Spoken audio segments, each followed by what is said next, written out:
కాలభైరవుడు కాపలా కాస్తూ ఉంటాడు. ఆయన యొక్క అనుగ్రహం లేకుండా కాలంలోకి ఎవరూ ప్రవేశించలేరు. ఆయన యొక్క అనుగ్రహం లేకుండా ఎవరూ నివాసం చేయలేరు. ఆ కాలభైరవుడికి అనేకమైనటువంటి రూపాలు ఉన్నాయి, ఒకటి కాదు, ఎన్ని రూపాలు. ఆ రూపాలలో ఆయన భూమి ఆకాశముల మధ్య అంతా కూడా పరివ్యాప్తమై ఉంటాడు అని పరమాద్భుతమైనటువంటి రూపాలు. అందులో కాలభైరవుడు అన్న మాటకు అర్థం యమధర్మరాజుని కూడా ఆయన శాసనం చేస్తాడు. అంత శక్తి కలిగినటువంటి వాడు. శివుని యొక్క అవతారాల్లో ఒకటి కాలభైరవ స్వరూపం. అటువంటి కాలభైరవ స్వరూపం కుక్కని వాహనంగా చేసుకుని ఉంటుంది.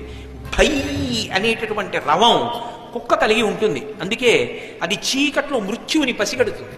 చూడండి, కాలభైరవుణ్ణి స్తోత్రం చేస్తే ఆయన జ్ఞానము, వైరాగ్యము, మోక్షము అనుగ్రహిస్తాడు. అందుకే జ్ఞానముక్తి సాధకం విచిత్ర పుణ్యవర్ధనం కోపశోపదైన్యలోభ కోపతాపనాశనం కాలభైరవాంగ్రి సన్నిధింద్రువం అంటారు.